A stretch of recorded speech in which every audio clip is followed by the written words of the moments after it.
Welcome back, everyone. I'm meteorologist Josh Stone in for John Scalzi today, and our temperatures right now are warm on the second day of fall. Walking outside to 90 degrees at this hour here in Sarasota. It's 87 in Inglewood, 89 in Arcadia. But you know what it feels like outside?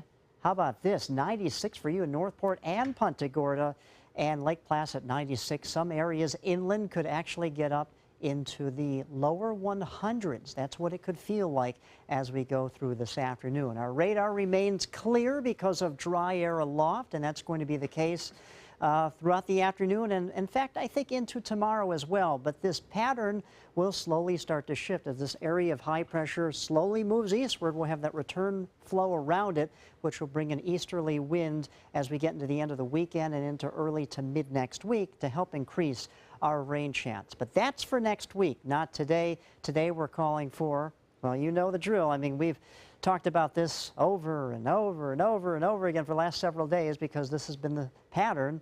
It hasn't really changed much. Mostly sunny skies, warm conditions, and the rain chance will be very minimal today. If any storms get going, they'll be inland and very short-lived due to this drier aloft. Now, there's a little more moisture down here to the south of Florida, so if you're traveling down to maybe Naples, there could be some storms there. But our chance for storms, like I said, with this easterly wind coming across Florida as we get into early next week, that will help increase our rain showers for, say, Tuesday, Wednesday, Thursday, and even into Friday next week. For temperatures around the country, 82 in Atlanta, 86 in St. Louis right now. The cooler air up here in Toronto at 59 degrees. That's where fall is. And you go out to Salt Lake City, 50, 49 in Reno. We have a trough out here to the west that is bringing down that cooler air behind it. Remember, areas of low pressure work counterclockwise, while areas of high pressure work clockwise to help bring up all that warm air to the Midwest.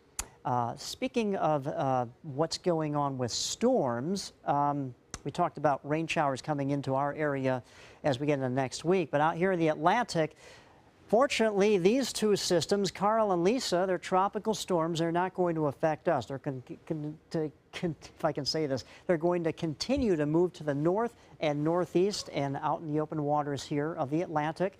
Carl potentially could swipe Bermuda, but I think Carl's going to swerve to the northeast here and stay away, obviously, from the United States, which is good news. But this is another system we're looking at here. We're going to really pay close attention to this because look how far south it is off the coast of Africa, and it looks like it's going to be moving in a very favorable environment to gain strength and potentially become a much bigger storm. Right now, it's just a tropical wave, but it's something for us to look at. All right, looking at your 7-day outlook, we're calling for highs again tomorrow in the low 90s, but there's your rain chance ramping up as we get into early to mid next week, and highs will be in the upper 80s. Don?